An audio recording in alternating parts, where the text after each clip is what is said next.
My daughter's fiancé was cheating and begged me not to attend their wedding. I showed up anyway, with his mistress by my side. If you're watching this, hit subscribe and let me know in the comments where you're watching from. This is a story of how I became visible again. The crystal glasses clinked as Brandon raised a toast at our family dinner table. My daughter Ashley beamed beside him, diamond ring catching light from the chandelier I'd carefully dusted that morning. "To the future Mitchell family legacy," Brandon announced, his perfectly whitened smile directed at everyone except me. My twins, James and Caroline, raised their glasses enthusiastically. At 32, they'd fallen completely under Brandon's spell, dazzled by his connections and financial wisdom. I watched silently, the invisible matriarch. "We've been looking at venues," Ashley gushed, scrolling through photos on her phone. "Brandon's client owns this gorgeous estate in Greenwich. What about using the garden here?" I suggested, touching the worn oak table that had witnessed 30 years of Wilson family milestones. "Your father and I were married under that maple tree. We could save considerably on—" "Mom," Ashley interrupted, her tone dripping with embarrassment. "We want something sophisticated.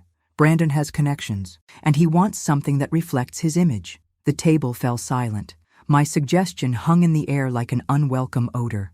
"Margaret," Brandon said, using that condescending tone reserved for children and the elderly. "Venue selection is quite strategic these days. It's about networking. Your garden is charming, but not appropriate for the circles we move in." I nodded and took a sip of wine to hide the flush creeping up my neck. 5 years as a widow, and somehow I'd transformed from respected literature professor to doddering old woman in everyone's eyes. "The Hartwell estate has a 3-month waiting list," Brandon continued. "But Thomas is making an exception for us. That's the value of maintaining the right relationships." Later that night, after they'd all left, I stood in front of the hallway mirror. The woman staring back looked tired but not old, experienced but not obsolete. I ran my fingers over the framed photo of Robert, my late husband, remembering how his eyes always found me across crowded rooms. "They don't see me anymore, Rob," I whispered. "I've become a ghost in my own life." I placed the photo back on the wall, a heaviness settling in my chest. 5 years of widowhood had gradually erased me from relevance. But as I climbed the stairs to bed, something inside me stirred, a familiar determination I hadn't felt in years. I didn't know then that in 24 hours I would discover the first crack in Brandon Mitchell's perfect facade, or that my invisibility would become my greatest advantage. The parking lot of the Westlake Hotel wasn't where I expected my world to shift. I'd driven to the neighboring town for a meeting with my retirement advisor, arriving early as usual. As I gathered my documents, a familiar black Audi pulled into a reserved space near the entrance, Brandon's car. What was Ashley's fiancé doing at this boutique hotel on a Tuesday morning when he'd told everyone he had meetings in New York? I slouched down instinctively, my heart racing. I told myself there could be innocent explanations, a client meeting perhaps, but the knot in my stomach tightened as I watched the hotel entrance. 15 minutes later, he emerged with a striking blonde woman. She wore a tailored blue dress that probably cost more than my monthly pension.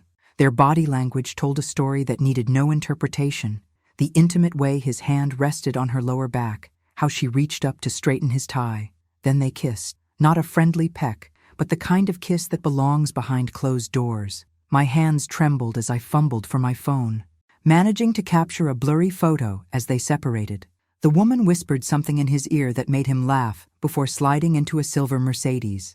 That evening, during our weekly family dinner, I watched Brandon construct an elaborate lie about his productive meetings with investors in Manhattan. My daughter, my brilliant, Wharton-educated daughter, who could dissect financial statements like puzzles, nodded along, completely ensnared by his charm. "They're fast-tracking my promotion," Brandon announced. "The partners were impressed with the Kellerman acquisition." "You're amazing," Ashley gushed, while James and Caroline peppered him with admiring questions. I studied his face as he spoke, noting the practiced confidence, the strategic mentions of wealth and influence. Underneath the table, his phone buzzed continuously. Each time, he checked it with an almost imperceptible frown. "Margaret, you're quiet tonight," Brandon observed, suddenly turning his attention to me. "Everything all right with your health?" The slight emphasis on health sent a chill through me. His eyes held a warning. "Just tired," I replied, forcing a smile. As I hugged Ashley goodbye, I wondered, do I tell her now and risk her not believing me? Or gather more evidence first? The clock ticked past midnight as I made my decision, not realizing I'd just taken the first step on a path that would either reunite my family or destroy it completely. Mom, this is ridiculous. You actually followed him. Ashley's voice crescendoed, her hands clutching the kitchen counter. The photo I'd shown her trembled in her grip. I didn't follow him. I was there for a retirement meeting and saw them by chance, I explained, fighting to keep my voice steady. Ashley, they were kissing. This wasn't a business meeting. Her face flushed crimson. One blurry photo? This could be anyone. And even if it is Brandon, it could be a colleague, a cousin. Do you kiss your cousins like that? I asked quietly. She slammed the photo down. Since Dad died, you've been different, lonely. I understand that. But this is sabotage. Ashley, please. No! She grabbed her purse, tears streaming now. You've never supported my relationship with Brandon. You're jealous because I'm building a life while yours ended with Dad. The accusation knocked the breath from my lungs. I reached for her arm, but she pulled away as if my touch might burn. Ashley, I only want to protect you. From what? A successful man who adores me? Who's helped James get promoted and found Caroline her apartment? She moved toward the door, pausing with her hand on the knob. Brandon warned me you might do something like this. He said grief can make people create problems that aren't there. Ice flooded my veins. He said what? But she was already gone, the door slamming behind her. I later discovered that Brandon had somehow spotted me at the hotel and recognized my car. Anticipating I might have seen something, he'd already begun planting seeds of doubt about my mental state with my children. 2 days later, Caroline called. Her voice carried that careful tone people use in hospitals. Mom, we're worried about you. Brandon told us about the accusations. He's lying to all of you, I said, desperation creeping in. James and I think you should see Dr. Mencken again. Your behavior lately, the paranoia, following people. Sunday brunch became an intervention. My 3 children and Brandon sat around my dining table, their faces masks of concern. Margaret, Brandon began, reaching for my hand across the table. I withdrew it. We're all concerned about these memory lapses, the confusion. It's nothing to be ashamed of at your age. Memory lapses? I repeated, looking between my children's faces. What are you talking about? James cleared his throat. Mom, last week you called me thinking it was Tuesday when it was Thursday, and you forgot about Caroline's birthday dinner entirely. I had a migraine that day. I told you. And now these delusions about Brandon, Caroline added softly. It's a pattern. I stared at my children, realization dawning. He'd been laying groundwork, planting seeds of doubt about my mental state. The casual mentions of my confusion at family gatherings, the questions about my health. This is gaslighting, I said flatly. He's manipulating all of you. Brandon sighed dramatically. See what I mean? These paranoid accusations? As they exchanged relieved glances, something hardened inside me. If they wouldn't listen, I would have to find another way to expose the truth. Dr. Mencken's office hadn't changed in the 5 years since I'd last visited for grief counseling after Robert's death. The same faded watercolor landscapes hung on beige walls, the same box of tissues waited on the side table. Margaret, it's good to see you, she said, her keen eyes studying me. Your children mentioned some concerns. Did they? I settled into the familiar leather chair. Or did Brandon Mitchell mention concerns? For the next hour, I laid out everything. The hotel sighting, Ashley's reaction, the family intervention. Dr. Mencken listened without interruption, occasionally making notes. And you're certain about what you saw? She asked finally. Absolutely certain. She nodded slowly. Margaret, I've known you for 20 years. You've never exhibited signs of cognitive impairment or paranoia. Quite the opposite.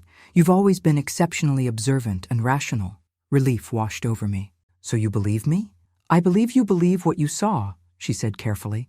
But more importantly, I'm concerned about this family dynamic. Whether or not your suspicions about Brandon are correct, his response, turning your children against you, is troubling and potentially abusive. I left her office with a clean bill of mental health and something even more valuable, validation from a respected professional. But I also left with a warning. Be careful, Margaret.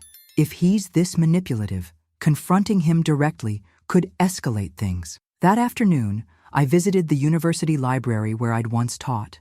In the quiet reference section, I created a new email account and began methodically documenting Brandon's inconsistencies. Dates, times, claimed locations versus actual sightings. The following Wednesday, I parked near the Bridgeport Marina wearing sunglasses and a scarf. At 2:15 p.m. precisely, Brandon's Audi pulled up.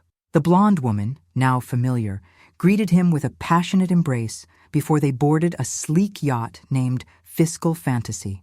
Later that night, I searched property records for the yacht. It was registered to Veronica Kendall, 31, marketing executive at Meridian Partners, a direct competitor to Brandon's firm. Further digging revealed photos of them at industry events dating back 3 years, a full year before he'd met Ashley. My phone buzzed with a text from Brandon. "Checking in on you, Margaret. The kids mentioned you've been acting strangely again. Remember to take your medication." I'd never been prescribed medication. Setting down my phone, I made 2 decisions. First, I would consult Elizabeth Chen, my old friend and one of Connecticut's top family attorneys. Second, I would need to know exactly what I was up against. The business card in my hand read, Anthony Rivera Investigations, Dr. Menken's discreet recommendation. This wasn't about saving face anymore. It was about saving my daughter. He's going to do what? Elizabeth Chen's normally composed face registered genuine shock as she reviewed the document spread across her desk. "Claim I misappropriated university funds," I repeated, the words still bitter on my tongue, "during my time managing the scholarship committee." "But that's absurd," Elizabeth protested. "You were lauded for your financial management. There was an accounting error in 2018. I reported it immediately, and it was corrected. But without context," I trailed off, hands trembling slightly. "He's bluffing," Elizabeth declared, though her furrowed brow betrayed concern. "Maybe, but he told me specifically, either I stay away from the wedding or he'll destroy my reputation and relationship with my children." I recounted my confrontation with Brandon in detail, how I'd shown him my evidence of his affair, how his charming facade had instantly dropped. 2 days earlier, I'd waited outside his office building, summoning courage like a shield. In a nearby coffee shop, I'd silently placed my folder on the table and slid it toward him. His expression remained impassive as he flipped through photos of himself with Veronica, records of hotel bookings, inconsistencies in his stories. "Impressive detective work," he'd finally said, closing the folder. "For a literature professor." "Former professor," I'd corrected. "Current mother protecting her daughter." His laugh had been cold and dismissive. "Ashley won't believe any of this." "You know that, right? I've made sure of it." "Then I'll show these to your boss, your clients." That's when his demeanor had changed completely. Leaning forward, voice lowered to a threatening whisper, he'd outlined exactly how he'd destroy me if I interfered. "Who do you think they'll believe?" he'd asked. "The respected financial advisor or the unstable widow with mother-in-law issues?" Now, in Elizabeth's office, I watched her analyze the situation with legal precision. "His threats are serious but revealing," she concluded. "He's desperate to keep you away from the wedding specifically. We need to understand why."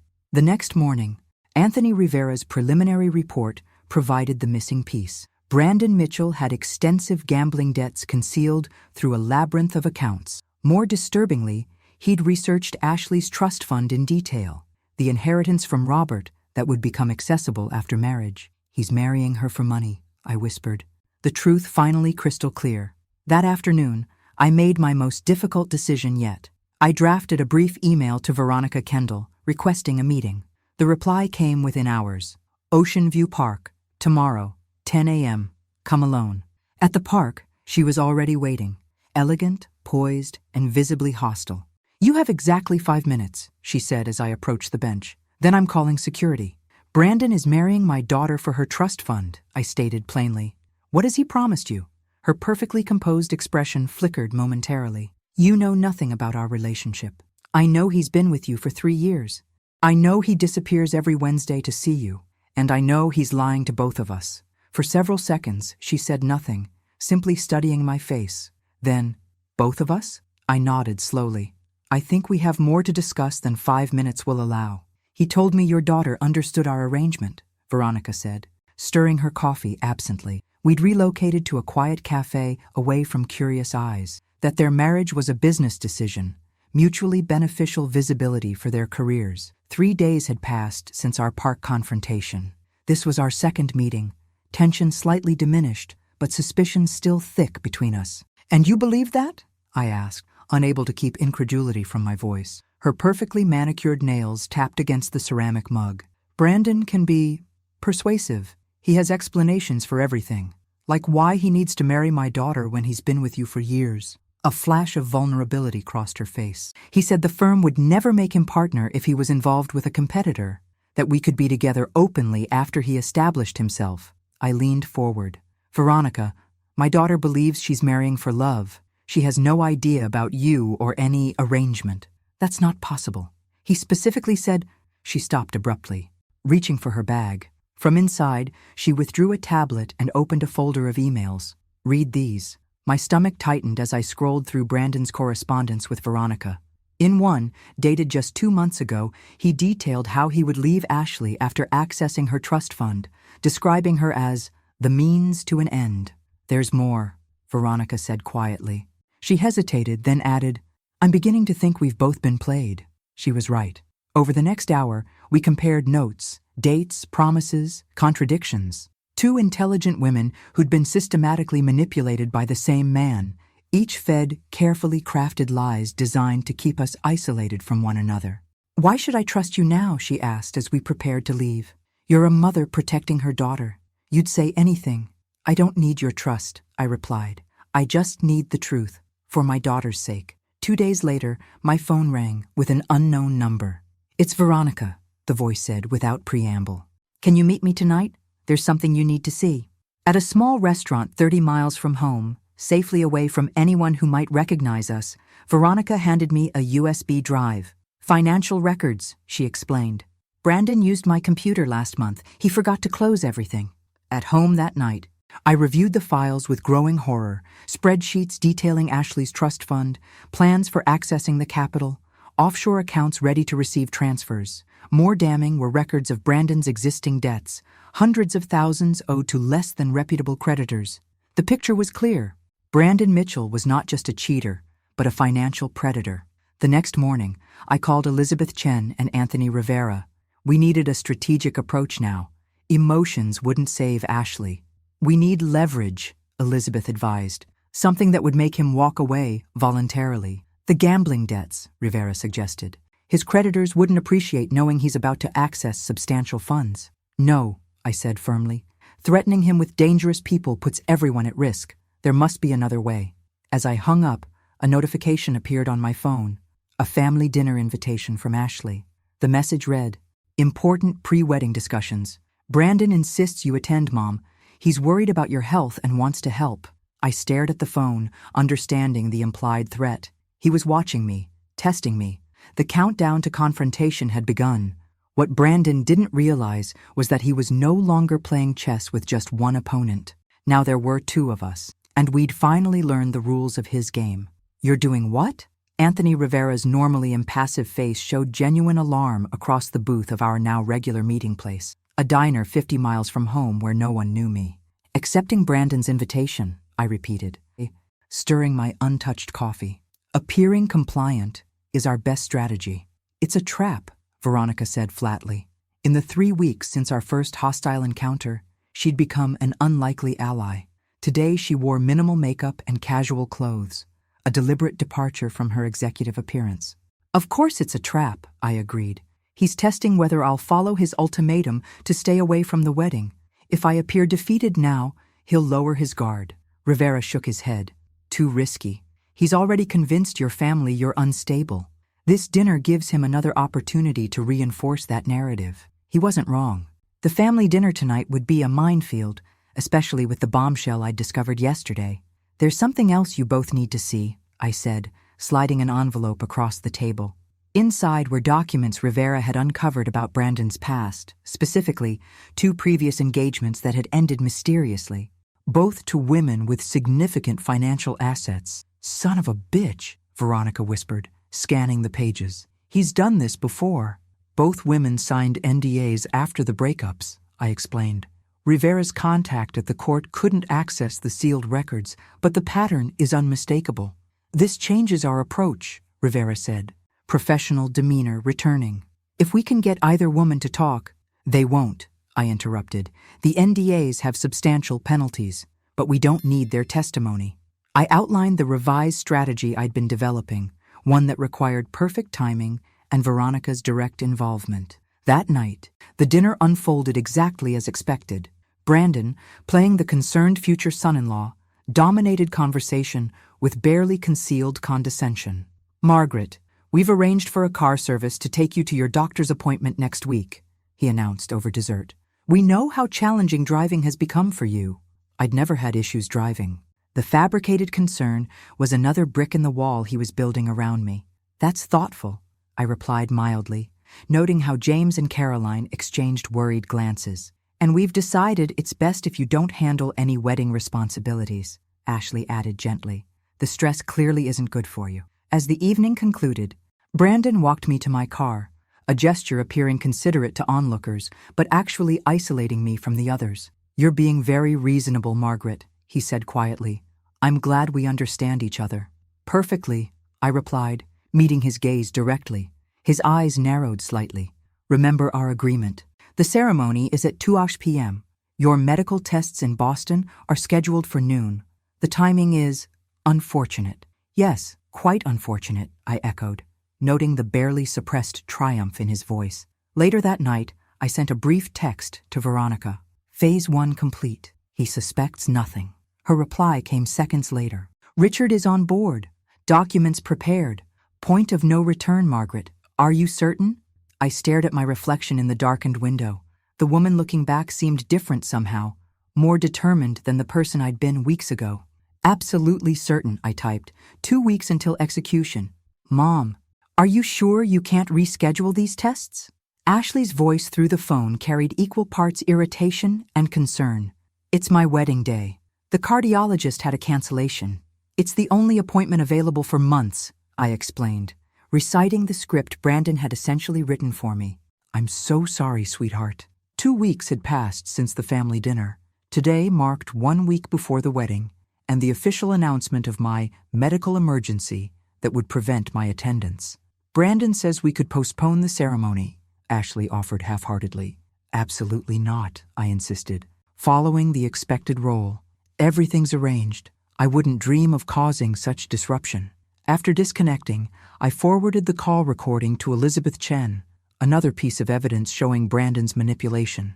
The medical tests were his creation, his perfect excuse to ensure my absence. My phone immediately rang again. Caroline this time. "How could you, Mom?" she demanded without preamble.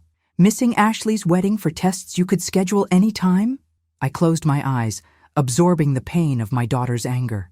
"The cardiologist is concerned about—" "Save it," she snapped. "First the paranoid accusations about Brandon, now this. It's like you're determined to make everything about you." After similar calls from James and even distant relatives whom Brandon had apparently contacted, I sat in my silent living room, emotionally drained. The isolation was nearly complete, exactly as Brandon had orchestrated. But unlike before, I was no longer alone in knowing the truth. "Everything proceeding as expected," I texted Veronica. "Richard secured the private room at Hartwell for 1:30, she replied. Catering staff confirmed. Richard Kendall, Veronica's uncle and respected corporate attorney, had become the third pillar of our alliance. His connection to my late husband, discovered during our background research, provided the perfect cover for his presence at the wedding. Robert and Richard had worked together on a significant legal case years earlier, a connection Brandon would never have known about. That night, I laid out the outfit I'd wear to the wedding I supposedly wouldn't attend. Simple, elegant, purposeful. Not the usual mother-of-the-bride attire, but something befitting the role I would actually play. Judge, witness, and advocate for the truth. During my research that week, I discovered something critical that further justified our plan. Brandon had been systematically isolating Ashley from her professional colleagues, subtly discouraging her from taking leadership positions that would increase her visibility at her firm. The pattern was clear. He was preparing to control not just her finances, but her career path as well. More troubling was Ashley's laptop activity. When visiting her apartment during a time I knew she'd be at work, I noticed her computer open to her bank accounts. A quick glance revealed multiple transfers to accounts I didn't recognize. Brandon gradually gaining access to her current finances while waiting for the trust fund. These discoveries hardened my resolve. This wasn't just about exposing a cheater. It was about saving my daughter from a calculated predator who would strip away her financial independence, professional standing, and self-worth. As the week progressed, the final pieces fell into place. Richard confirmed his legitimate invitation as Robert's former colleague. Veronica prepared the documentation. Rivera placed his associates in strategic positions. All while Brandon believed his plan was working perfectly, the troublesome mother-in-law effectively neutralized. The elegant envelope sat unopened on my kitchen counter. Ashley's handwritten note attached. "Even though you can't be there, I wanted you to have this." Inside was my invitation to the wedding I'd been forbidden to attend. 3 days remained until the ceremony. Our plan was set, contingencies established, roles assigned, yet doubt crept in during quiet moments. Was I doing the right thing? Would a public confrontation truly serve Ashley best? My phone rang, displaying Veronica's number. "We have a problem," she said, without preamble. "Brandon's accelerating things. He's talking about a quick honeymoon, then immediate relocation to Chicago." My stomach tightened. That wasn't the timeline. The trust fund transfer requires. He's found a workaround, something about an emergency clause if they establish residence in Illinois. I processed this new information. He's getting nervous, rushing things. "There's more," Veronica continued. "He's been asking questions about my schedule Saturday, checking if I'll be available after the ceremony. I think he suspects something." After disconnecting, I called Rivera immediately. "We need to adjust the plan. Brandon's movements need monitoring from now until Saturday." "Already arranged," he assured me.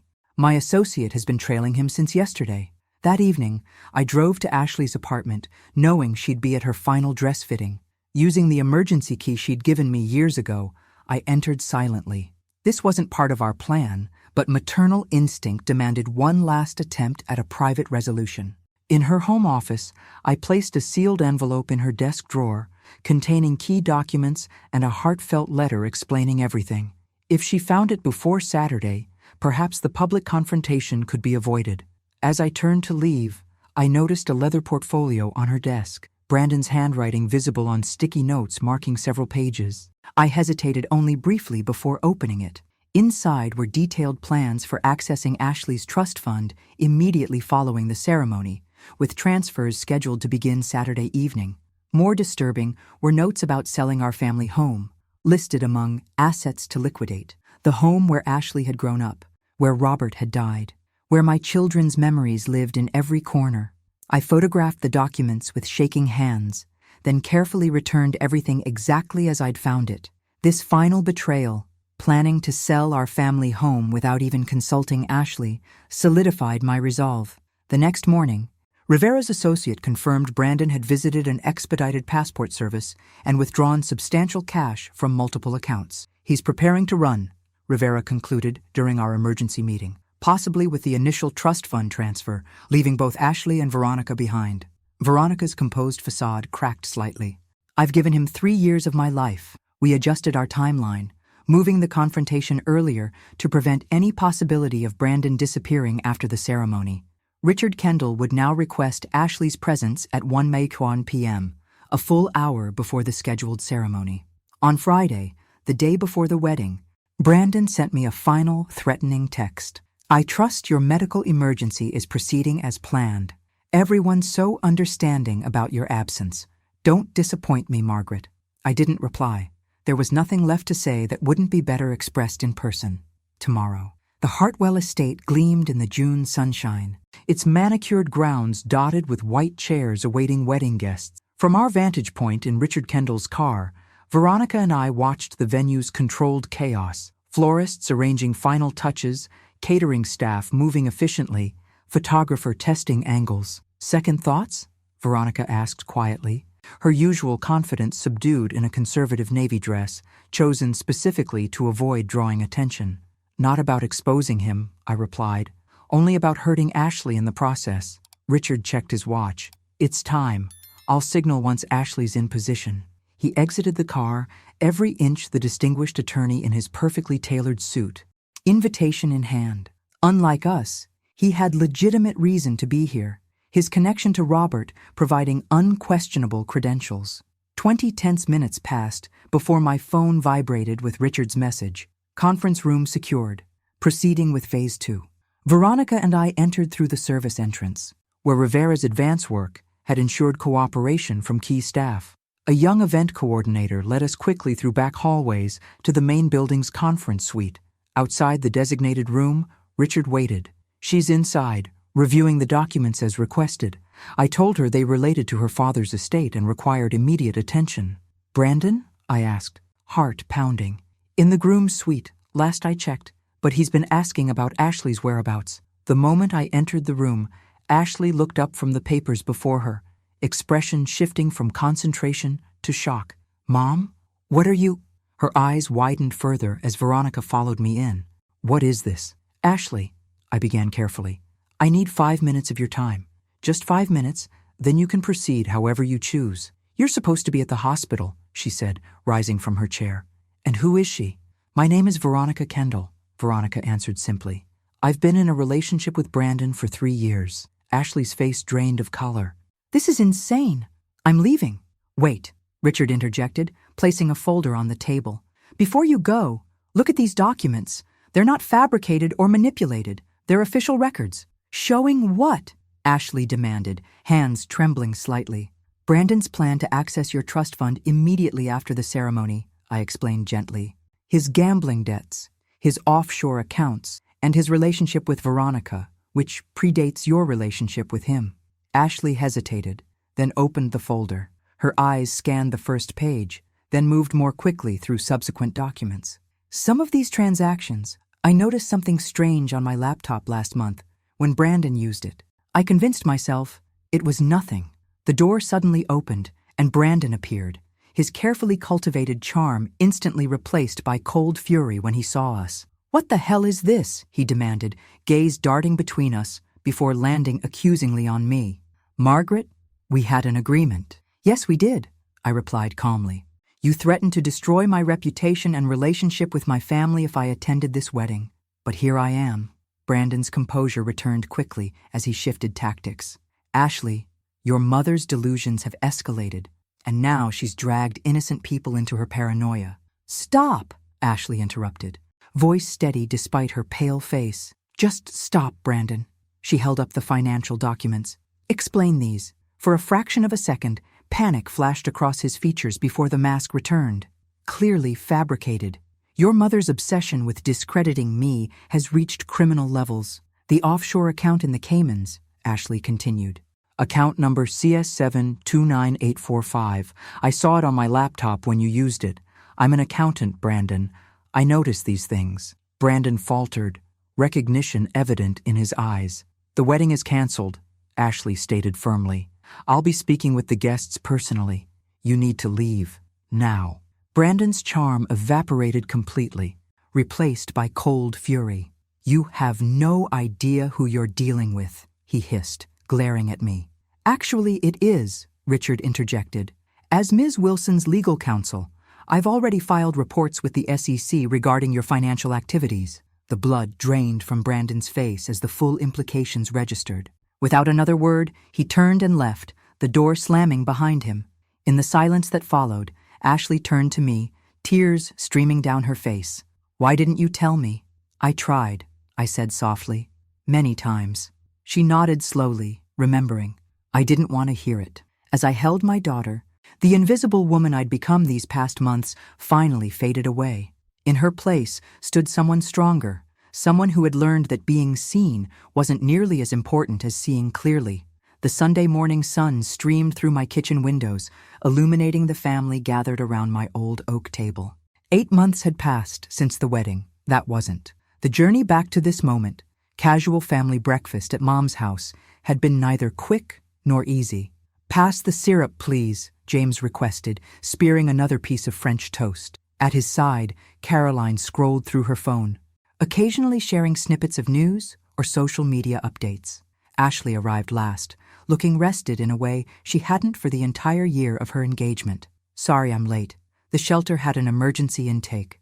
In the months following the canceled wedding, Ashley had channeled her healing into volunteer work at an animal rescue, finding unexpected therapy in caring for abandoned creatures. Recently, She'd begun dating again, cautiously, thoughtfully, with a hard-earned wisdom evident in her choices. "How's the Peterson account?" Caroline asked her, passing the coffee carafe. "Finalized yesterday," Ashley replied. "The firm's making me lead on the next 3 acquisitions." Her professional confidence had flourished since Brandon's departure. Without his subtle undermining, she'd stepped fully into her capabilities, recently receiving a significant promotion. The aftermath of the confrontation had been challenging but clarifying. Brandon disappeared immediately, later surfacing in Arizona where he attempted a similar scheme with a real estate heiress. This time, however, his background triggered red flags.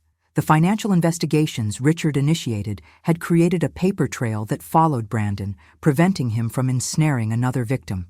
"Mom, you didn't tell us about your lunch with Elizabeth yesterday," James prompted. "How did it go?" I smiled, serving myself another helping of berries. "The university's officially naming the scholarship after me. The ceremony's next month." The vindication had come gradually. First, the complete exoneration regarding the accounting discrepancy.